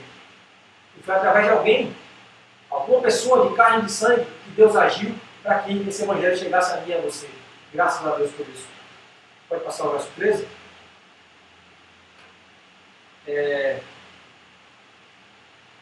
Portanto, ou seja, cientes de que essa luta ocorre o tempo inteiro e é contra forças espirituais que regem este mundo tenebroso, sabendo disso, portanto, tomai toda a armadura de Deus, para que possais resistir no dia mal, e depois de teres vencido tudo, permanecer inabaláveis. Ou em outras traduções, depois de terem feito tudo, permanecer inabaláveis. Ou seja, Paulo está falando aqui para a gente, ele não está falando que você vai ficar inabalável sem enfrentar nada, não. Está falando que você precisa estar revestido, porque quando as setas vierem, quando as lutas vierem, e elas virão, como a gente acabou de falar sobre a disciplina de Deus, elas virão, as dificuldades virão, o dia mal virá. Veja que Paulo trata o dia mal como algo real na vida do cristão. A diferença do cristão para o que não é cristão é que eles têm uma armadura para se defender, uma armadura espiritual para se defender. E é claro que Paulo está falando aqui usando uma figura de linguagem, né? Essa armadura aqui não é literal, você não vai tratar de forma literal, mas de forma figurativa, com uma compreensão fácil para esses leitores, que é do soldado, né? E a diferença do cristão é que ele vai enfrentar o dia mal igual o que não é cristão. Eclesiastes fala, né, que a chuva e o sol eles vêm para os justos e para os ímpios também, igualmente eles vêm. A diferença é que os justos, ou seja, os cristãos justificados por Cristo, aqueles que vivem em bom procedimento, aqueles que são de fato corpo de Cristo, eles têm à disposição, dado por Deus, uma armadura para se defender. E eles podem resistir a esse dia mal, e eles são fortalecidos nesse dia mal, e depois passar por tudo que você passou. E aí você pode se lembrar na sua vida tudo que você passou até hoje, todas as batalhas que você passou, e hoje você está aqui, ainda assim, buscando a Deus, buscando se investir nessa armadura, porque Deus fez isso para você, porque Deus te resgatou, e hoje você está inabalável diante de tudo que você enfrentou até hoje. Deus te guardou por conta dessa armadura que Ele te deu. Cada vez mais que você se revestir dessa armadura, cada vez mais você vai ter condições de enfrentar as batalhas que vão vir. Coronavírus e muitas outras coisas são apresentadas por Jesus lá no Mateus 24, no sermão escatológico de Jesus, como o princípio das dores. Muitas coisas piores vão vir. Nós precisamos estar preparados, porque as tentações na época do anticristo serão tão grandes que ele vai tentar enganar, se possível, até os eleitos. Mas aos eleitos ele não vai enganar, porque esses eleitos estarão revestidos da armadura de Deus, se defenderão dessas setas e permanecerão inabaláveis. Isso é uma orientação misturada com promessa de Deus, porque Deus nos garante a força para lutar ao nos fornecer essa armadura. Mas isso não nos exime a responsabilidade de entender isso e buscar esse revestimento. Se assim não fosse, Paulo não estaria dizendo para que a gente, num tempo verbal de ordenança, de imperativo, tomai a armadura de Deus, vistam a armadura de Deus. Se não fosse assim, Paulo dizia assim, não fiquem tranquilos, que vocês não precisam fazer nada, Deus já fez tudo. De fato, quem faz tudo é Deus, mas é necessário que a gente compreenda isso. Deus faz nos dando essa compreensão. Deus faz nos fazendo buscar essa armadura. E é isso que Ele está fazendo hoje comigo e com você ao nos apresentar essa palavra. Portanto, jovens, não vacilem. Não vacilem. O diabo está o tempo inteiro tentando. Lembra que eu falei com vocês? Ele não vai chegar lá e arrancar você. Ele não vai atuar diretamente na sua vida com força dele. Ele vai atrair você para o pecado. Se você não estiver firme, você vai abraçar esse pecado. Eu vou abraçar esse pecado se nós não estivermos firmes, inabaláveis, revestidos da armadura de Deus. E que armadura é essa? Verso 14.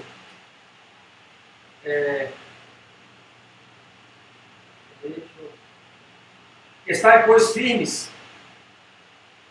E ele vai começar a falar sobre os elementos da armadura. Cingindo-vos com a verdade e vestindo-vos da couraça da justiça. Não adianta você querer estar firme nessa batalha espiritual constante e contínua se você não anda em verdade, se você cultiva a mentira, se você cultiva a falsidade, se você cultiva algo que não é real, se você não é real o tempo inteiro, se você, como Paulo falou, serve a homens, serve às vistas, se você não vive em verdade, se você não busca a justiça, não adianta, você não vai estar na revestir essa armadura, você não vai vencer a batalha. Se você não age dessa forma, você está confiando nas suas próprias forças, no seu próprio discernimento, na sua própria interpretação, e quando você é verdadeiro, quando você, nessas condições, você não consegue vencer a batalha. A batalha, lembra do versículo inicial lá, do versículo 10, fortaleçam no Senhor. Se você não estiver embasado na verdade e na justiça, não tem como você estar se fortalecendo no Senhor. Você deve buscar isso o tempo inteiro. A justiça e a verdade é o alvo do cristão. Deve ser o tempo inteiro para que você esteja cingido com esse componente da armadura. O verso 15.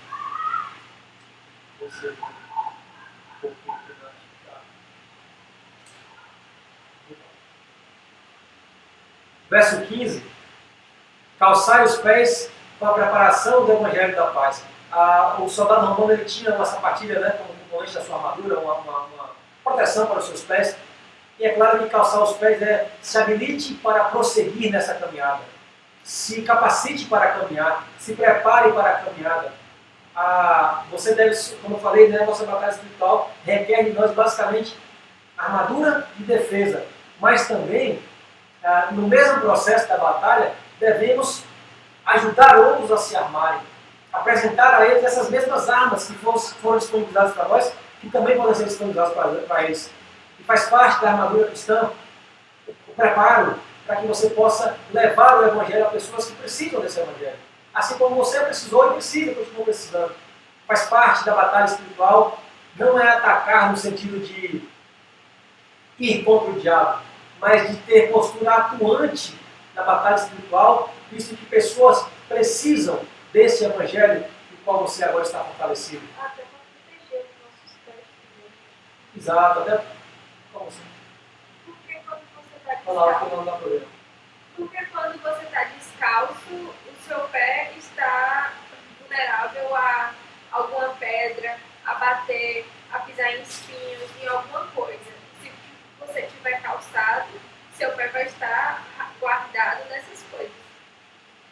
Exatamente. E isso é importante para a sua caminhada. Não adianta você fazer parte de um exército, que é o corpo de Cristo, que Paulo se refere, que tem vários membros, e aí eu e a Andressa somos do mesmo exército, eu e a Andressa e Bia somos do mesmo exército, só que elas duas se prepararam e calçaram a sandália. Como é que eu vou caminhar com elas se eu estou descalço? Como é que eu vou aumentar o mesmo terreno que elas se eu estou descalço? Eu faço parte do exército e preciso estar igualmente capacitado para caminhar. Ou seja, como é que eu faço parte do exército em que só o pastor entende a palavra? Só o pastor está preparado para propagar o Evangelho, para difundir o Evangelho. Se só uma ou duas pessoas na igreja podem fazer isso, como é que esse exército pode ser firme? Como é que esse exército pode se manter inabalável dessa forma? Não tem como. Cabe a todos os integrantes deste corpo vestirem a armadura, O conhecimento do Evangelho da palavra não é destinado a uma ou outra pessoa, isso é a todos eles que fazem parte desse exército. Verso 16. Embraçando sempre o escudo da fé. Embraçando é o quê?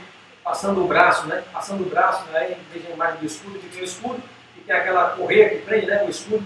Embrace o seu escudo, segure o seu escudo, porte sempre o seu escudo da fé, porque somente por fé, meu irmão, somente por fé, você consegue entender que Deus permite que setas sejam lançadas em você, mas com a fé você se defende delas, sabendo que todas elas são tentativas do diabo de atingir, mas se você está alicerçado na palavra, elas não te atingem. Se você tem o escudo da fé, isso se desvia de você e ele pedirá de você parar de te atacar.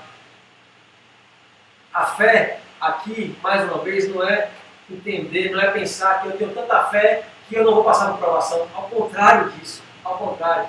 Quer dizer assim, a fé não me impede de passar por tribulação e ter dificuldade, mas a fé me dá condições de me defender das dificuldades, de me postar firme diante das dificuldades. Isso é fé, é crer que aquilo que eu estou passando é necessário para mim, que Deus tem o controle de tudo e que Ele vai me dar sucesso nessa proposta de enfrentar essa batalha. E com essa fé, com esse escudo da fé, nós podemos então apagar todos os dardos inflamados do maligno.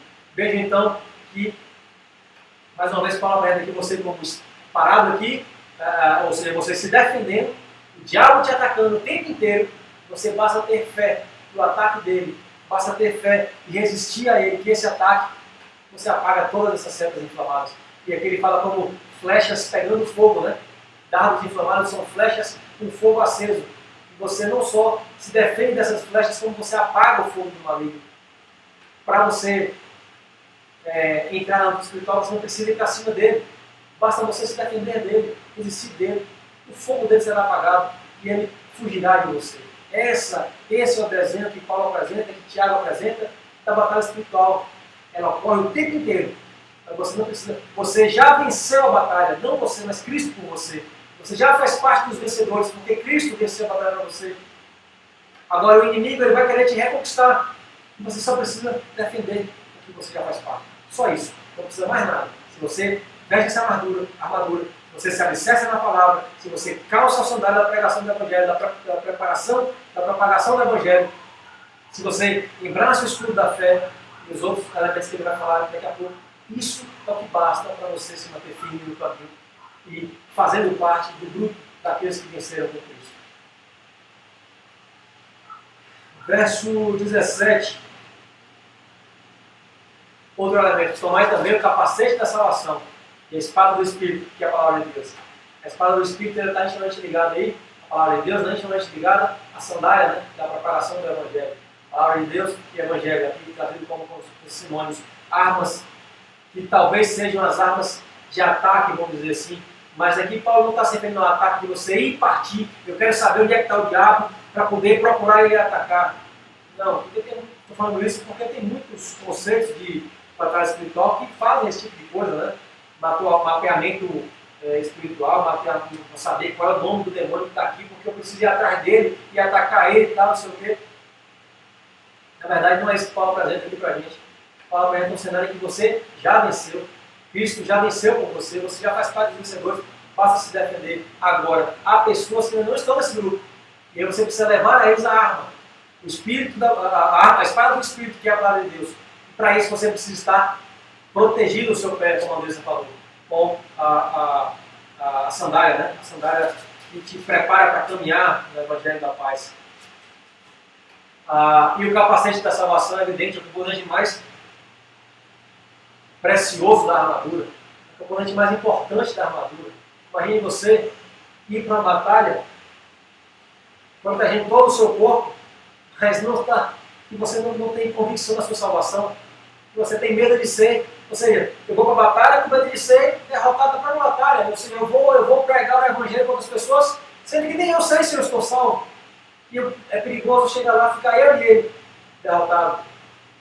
O capacete, dentro de uma batalha, protege a parte mais importante do corpo, que é a cabeça.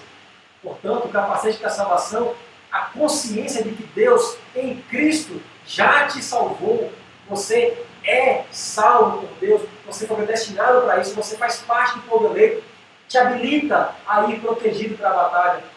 Esse é o elemento mais importante de todos. É ter ciência da salvação, é não ter dúvida da sua salvação.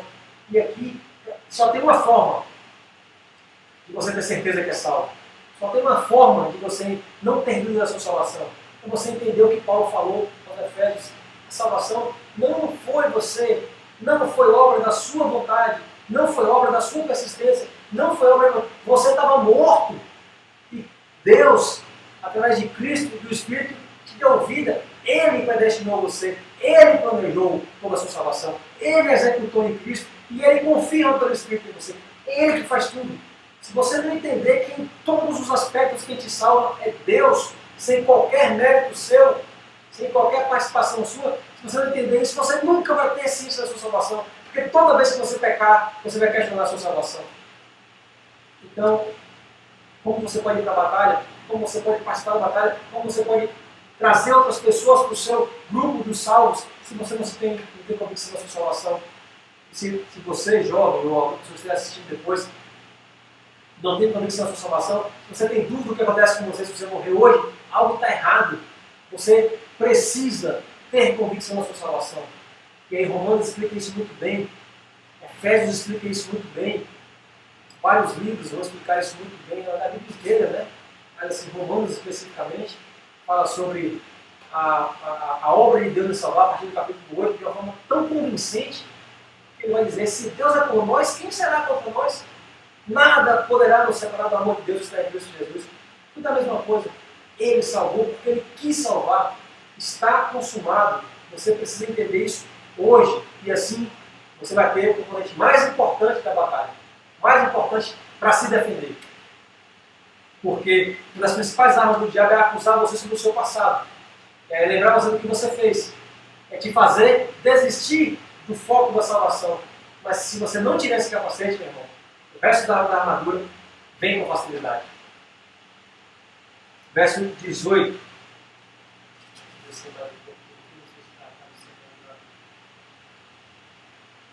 Verso 18. No 17, né? Que é a espada do Espírito, que é a palavra de Deus. E como é que Paulo vai dizer para a gente fazer isso? Com toda oração e súplica. Como é que eu posso me capacitar para ficar firme contra essa palavra do diabo? Como é que eu posso me capacitar para ter uma vida de unidade com meus irmãos, com meu pai, com minha mãe, com meu filho, com o esposo, com a esposa, com o patrão, com o empregado e etc. Como é que eu posso fazer isso? Investindo no Espírito, com toda oração e súplica. Veja a importância da oração, veja a importância da súplica, veja a importância do que ele falou antes da espada, da palavra de Deus, de ler a Bíblia. Irmão, eu não consigo entender, e assim, não é do meu passado, eu vejo isso tão claramente, sabe, que como é que a gente pensa que pode viver neste mundo, que pode enfrentar as falas do diabo, sem se preparar com essa armadura, baseado na armadura do outro soldado, do outro militar que está do nosso lado, do outro componente do corpo? Como é que eu posso entender que eu não preciso ler a Bíblia, porque alguém vai me ensinar a Bíblia, eu não preciso estudar, porque alguém vai falar isso por mim, eu não preciso estar preparado para pregar o Evangelho, porque tem outra pessoa que vai fazer isso. Como é que eu posso entender que eu faço parte de uma batalha espiritual que ocorre o tempo inteiro?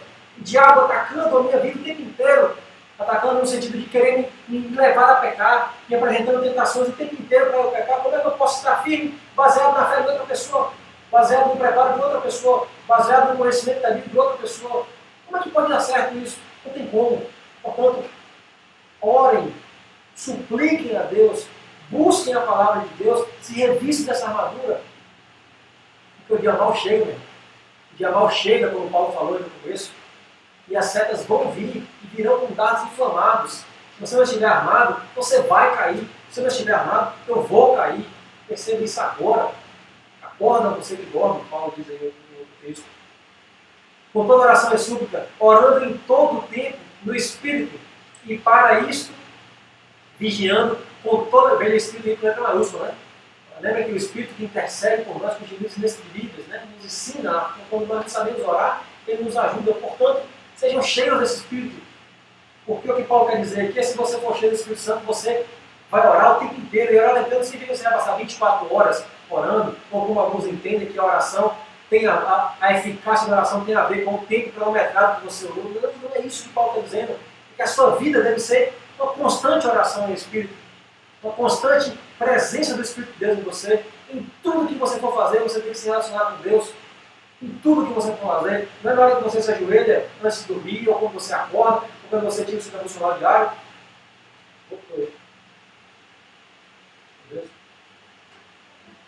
Não é no seu devocional diário, não é no momento A ou B que você vai orar. É uma constante na sua vida.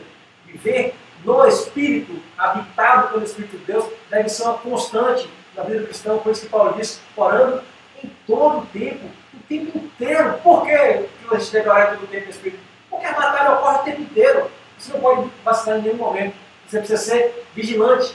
E aí, o próprio Cristo vai dizer lá no Getsemane, vigiai e orai, para que não caia em tentação, é isso que ele vai dizer. E Paulo vai dizer aqui também, todo o tempo do Espírito, e para isso, vigiando. O que é vigiar? Estar atento o tempo inteiro.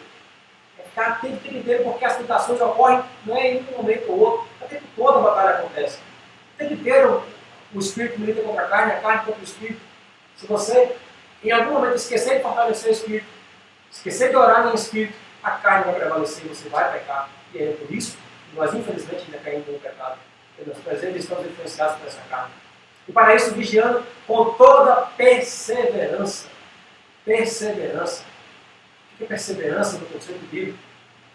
Perseverança é, não importa o que aconteça, mantenha a sua fé. Guarde a sua fé. Não importa o dia mau que venha para você, persevere na promessa da herança, da salvação eterna, da proteção de Deus, dos tempos que virão. Não desista da sua fé. Em nenhum momento não abandone a sua fé. Os santos perseveram.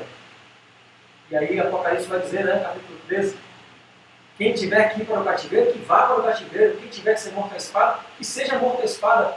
Não negocie a sua fé para não ser morto também para o cativeiro. Não negocie a sua fé. Persevere. E ele vai dizer, aqui estão a fidelidade e a perseverança dos santos. O santo persevera, o salvo persevera. E se você ainda tem uma dificuldade enorme em perseverar a sua fé, se você negocia a sua fé quando a tribulação apresenta para você, se você esquece da palavra, se você é como aquela semente que cai no solo raso, que quando está tudo bem você progride na fé, mas quando vem a tribulação você abandona tudo, questione o que está acontecendo com você, porque o salvo não passa por isso. O salvo persevera, ele tem dificuldades, ele enfrenta dificuldades, ele pode até ter um fraquejamento na fé dele, mas ele não abandona a fé em momento nenhum. Ele persevera, porque Deus faz ele perseverar. E como é que Deus faz ele perseverar? Entendendo o Evangelho, e é por isso que nós estamos aqui. Com toda perseverança e súplica, veja que ele usa súplica 2 vezes. Suplicar aqui é mais do que pedir, é implorar, né? É pedir assim, intensamente. E a súplica aqui é por todos os santos, não é só por você. Por todos os santos. Então isso aqui se aplica muito bem ao contexto que a gente está vivendo. A contexto do coronavírus atua sobre toda a humanidade. Vamos suplicar por todos os santos para que eles mantenham a sua fé, para que eles mantenham a armadura firme, para que eles se mantenham firmes aí contra as ciladas do diabo. E aí depois Paulo vai pedir verso seguinte aí, Paulo vai pedir um clamor especial aí por ele. Ou seja, orem, supliquem, perseverem por todos os santos e também por mim. Paulo pede algo especial para ele, porque ele sabe das batalhas que ele vai enfrentar. Lembra que Paulo está escrevendo essa carta?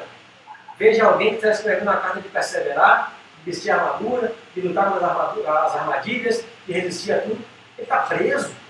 Está acorrentado neste momento que ele está escrevendo. Ele vai dizer, e também por mim, para que me seja dada no abrir da minha boca a palavra, para com intrepidez fazer conhecido o mistério do Evangelho. Ou seja, ele usou esse termo mistério lá no capítulo 3, né? Quando ele apresenta o mistério como isso, a salvação, o plano de Deus válido também para os gentios, razão pela qual ele está preso. Ele está preso exatamente porque pregou isso, porque ele os gentios no plano de Deus. E ele Paulo diz assim, olha, meus irmãos, eu também enfrento dificuldade. Eu também tenho tribulações. Eu também sou tentado a desistir do meu ministério. Eu também sou tentado a fechar a minha boca, a me calar. Eu estou preso por isso. Mas, por favor, orem por mim, supliquem por mim, para que eu não desista do meu ministério. Para quando eu tiver que falar, que minha boca seja aberta, que eu receba a palavra com intrepidez, ou seja, sem titubear, sem fraquejar na minha fé, e que eu possa continuar pregando e fazendo conhecer o mistério do Evangelho. Veja que o próprio Paulo tem, sendo quem é, tendo sido ministrado pelo próprio Cristo, tendo aprendido do próprio Cristo, não de nenhum homem, do próprio Cristo, tendo sido edificado pelo próprio Cristo. Mesmo assim, Paulo entende a necessidade da oração, da súplica e de vestir a armadura de Deus. Paulo não se furta da condição de igualmente pecador necessitado. Então, se Paulo pensa isso, por que eu e você não vamos pensar? Se Paulo, tendo as experiências que ele teve, vivendo em relacionamento com Cristo como ele viveu, né, depois de Cristo ressurreto, lembra que Paulo não conviveu com Cristo enquanto Cristo estava vivo, né, antes da sua morte, né, mas Paulo conviveu com Cristo intensamente depois da ressurreição. Paulo teve experiências maravilhosas. Se Paulo, vivendo tudo que viveu, entende a importância da oração pela vida dele, para que ele mantenha a sua força, a sua intrepidez ao pregar o Evangelho, quem dirá eu e você? Quem dirá eu e você? Precisamos dessa oração, dessa súplica, de nos revestir com essa armadura.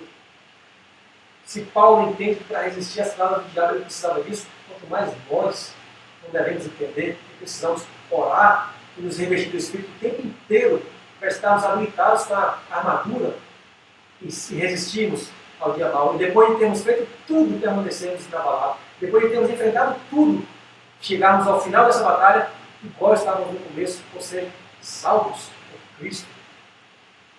E aí ele pede por ele, o verso 20, ele vai dizer,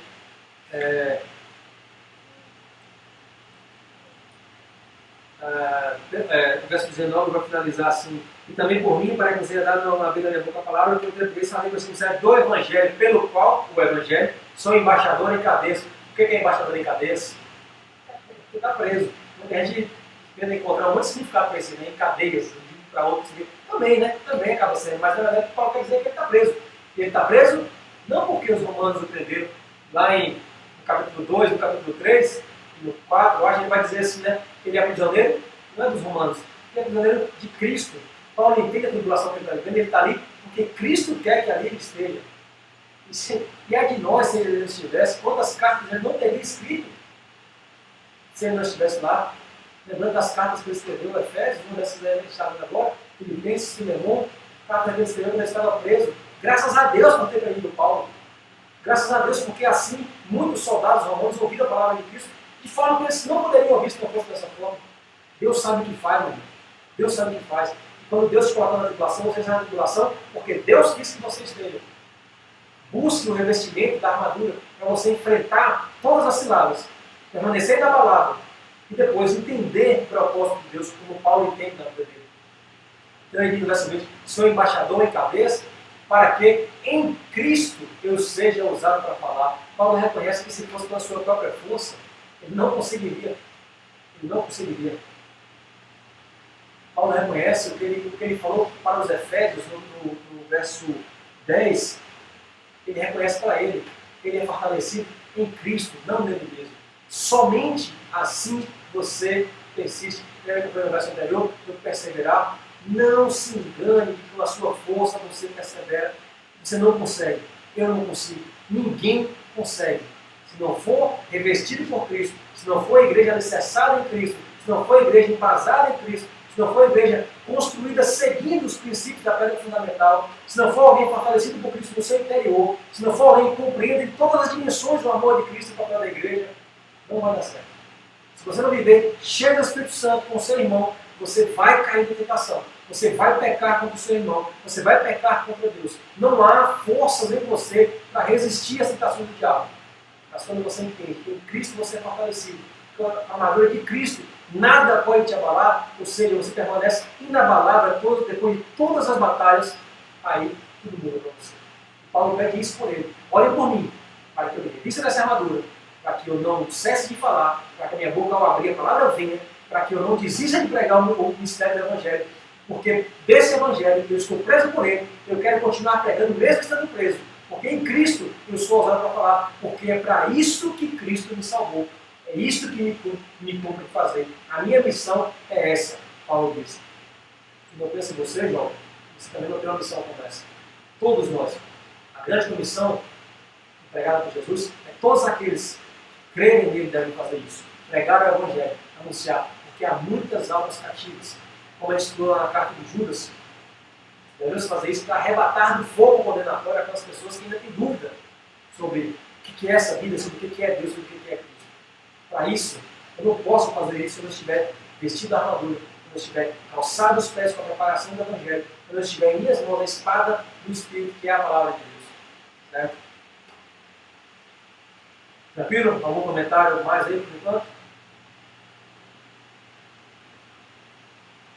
E chegando perto do fim, verso 21, Paulo agora vai recomendar aos seus leitores, né, aos seus destinatários da carta, aquele que vai levar a carta em ler, para que saibais também a meu respeito o que faço, de tudo vos informará Tíquico, o irmão amado e fiel do Senhor. Ou seja, Paulo está dizendo que ele escreveu a carta e Tíquico está levando essa carta para mim, porque eu escrevi. Ele está, na verdade, recomendando Tíquico à igreja de Éfeso.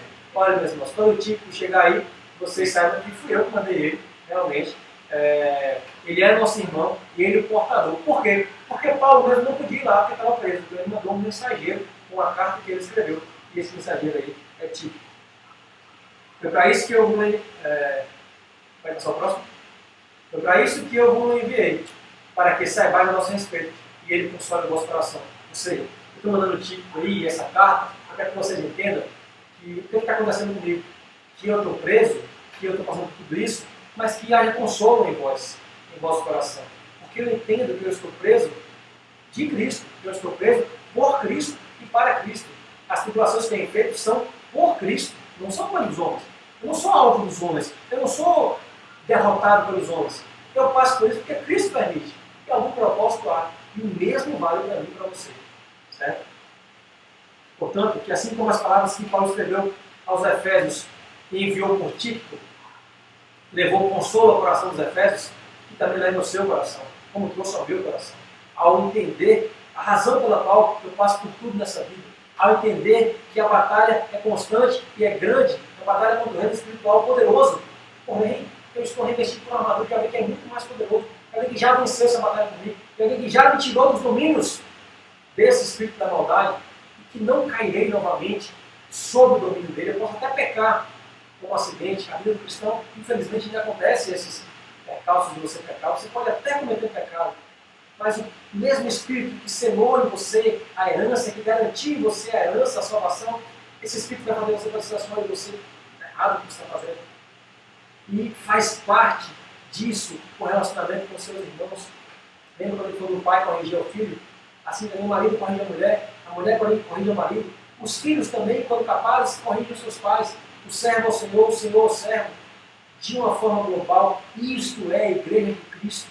Uma igreja que contribui um para o outro. Como Paulo chega a dizer lá quando ele fala dos membros, vós sois membros uns dos outros. Eu sou membro de vocês, vocês são os meus membros. Nós somos um só corpo, nós somos uma só construção.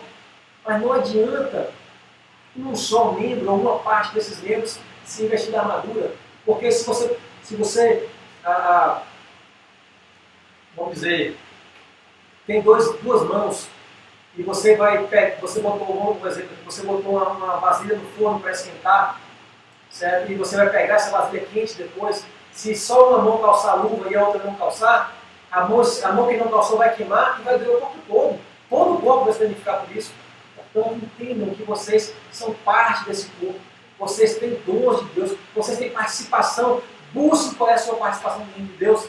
E ele que você ainda não encontrou qual é, busque a verdade de Deus, busque conhecer o amor de Cristo, busque se armar da armadura de Deus. Eu tenho certeza que as coisas vão acontecer, vão aparecer para você, você vai entender onde é que você pode participar. Eu digo isso porque é assim que Deus promete na sua palavra, assim acontece com cada um de nós. Não desista da sua fé, meu irmão. Que essa palavra traga consolo ao coração de vocês, que essa maravilhosa carta aos Efésios, estudada por nós, traga consolo ao seu coração, traga confiança da salvação em Cristo, traga certeza que você, a partir disso aqui, se arme com o capacete da salvação, se revista com o capacete da salvação e busque os demais pontos. Você é eleito de Deus, você foi escolhido por Deus para estar aqui ouvindo essa mensagem hoje, assim como todos os 6 capítulos que nós estudamos. Entenda isso, mude a sua vida a partir de hoje. Entenda que você é corpo de Cristo. Propague esse evangelho.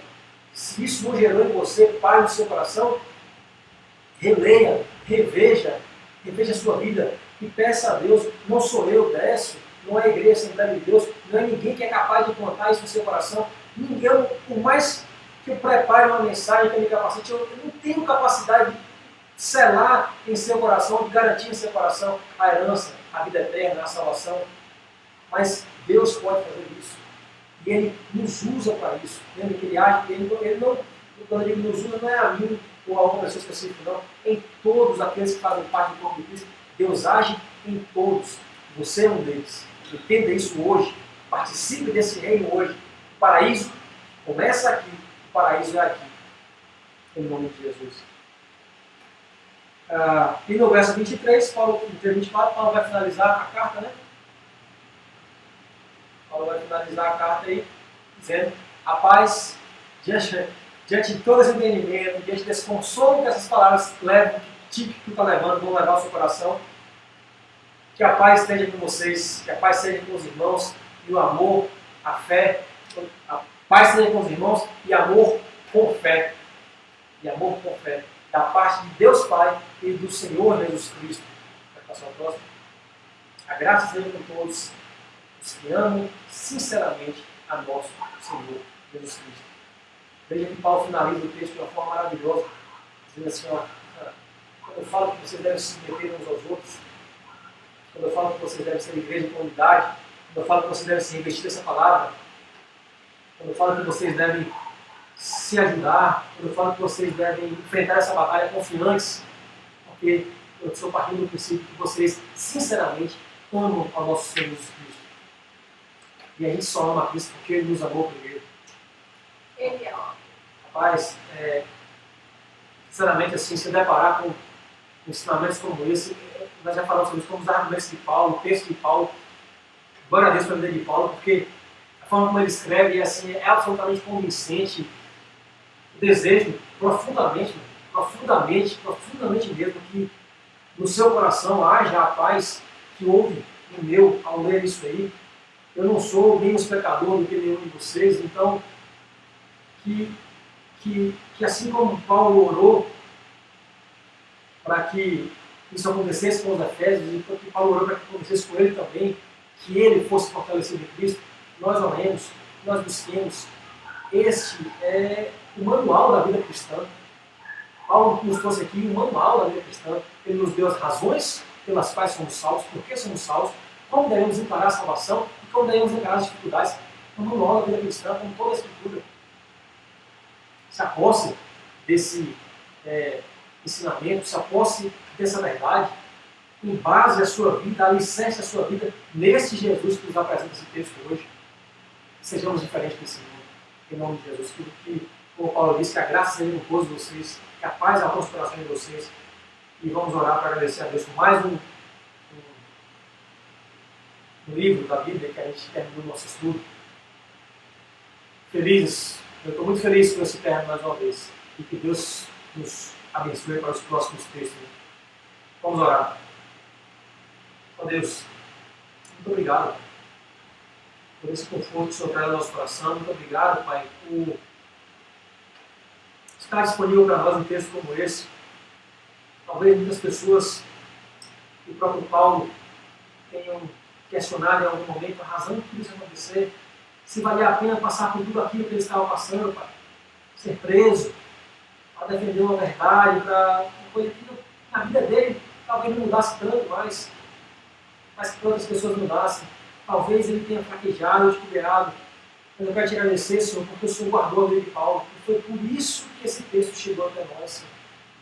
Meu Deus, quem pode, Deus, escrutinar os teus caminhos, Pai? Quem pode desvendar os teus propósitos? Quem pode entender como na prisão do teu servo o Senhor fez surgir para nós um texto tão edificador que hoje nós estudamos? Pai, muito obrigado. Muito obrigado porque muito além do nosso entendimento, muito além do que podemos compreender, o Senhor age de forma completa e perfeita e absolutamente coerente nas nossas vidas e nos proporciona, Pai, as armas necessárias para enfrentar essa batalha. Antes mesmo, ó Pai, de de sermos aptos para batalhar, para nos defender. O Senhor nos resgatou da morte, Deus. O Senhor nos salvou, Pai. Obrigado porque, se fosse por escolha minha, isso não seria possível. Se fosse por eu te buscar, Deus, e te conhecer, e te desejar, isso nunca aconteceria, Pai. Eu sei quem sou, Pai, sei quem fui, sei a natureza do pecado que habita em mim. Nós sabemos, ó Pai, o que buscamos a vida inteira. Como por tua pura soberania, Senhor, seguindo tão somente o bom propósito da tua vontade, o Senhor nos resgatou da morte, nos predestinou para a vida, Pai, para a vida eterna. Enviou o teu Filho Jesus Cristo para cumprir a punição que estaria sobre nós e ele levou sobre ele. E enviou também o teu Espírito, que hoje atesta em nosso coração que somos herdeiros, ó Pai, dessa salvação, dessa vida eterna. Esse Espírito, Pai, que nos cela, Pai, nos garante que é o penhor da nossa herança. Deus nos ajuda a viver como igreja, Pai. Essa igreja que Paulo ensina, nos ajuda a viver em unidade, Senhor, nos ajuda a viver em amor ao nosso próximo, nos ajuda a viver como um corpo saudável, Pai. Os membros todos contribuindo, Deus, para o crescimento em conjunto do próprio corpo, e que a cabeça desse corpo sempre seja o Senhor, Jesus Cristo. Deus, que a gente não se desvie desses ensinamentos, que a gente não busque outra pedra de esquina, que a gente não busque outro alicerce nas nossas vidas, Pai. Que a gente não caia no erro, Pai, de só aparecer em nós mesmos, ó Pai, ou de basear na nossa própria justiça, Senhor. Isso é engano. Não permita, Pai, que caiamos nessas tentações do diabo.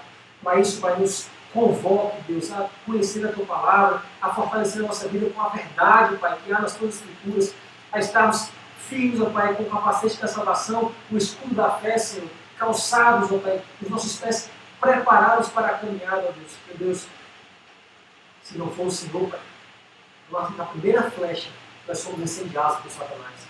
Não temos força para enfrentá-lo, não subestimamos a sua força de Satanás, mas não comparamos, ó Pai, essa força ao poder que é em Ti, a garantia da herança que é em Ti, a proteção que temos por conta dessa armadura que o Senhor nos concede.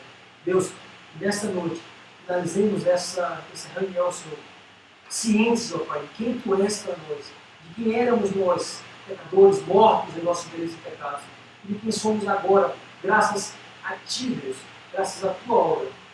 Nos fortaleça para enfrentar as batalhas que vão vir. Deus, que nós não sejamos enganados pela mentira de que a vida do cristão é um mar de rosas, de que o cristão não enfrenta tribulações, ou de que se eu enfrento tribulações é porque eu não sou teu filho, Pai, porque o Senhor não me ama, ao contrário, Pai. Que saímos com o entendimento de que enfrentamos tribulações porque o Senhor nos ama, somos disciplinados pelo Senhor, para que possamos ter uma vida de temor a Ti, Senhor. É assim que nós aprendemos a obedecer. O próprio Cristo aprendeu a obedecer pelo que sofreu.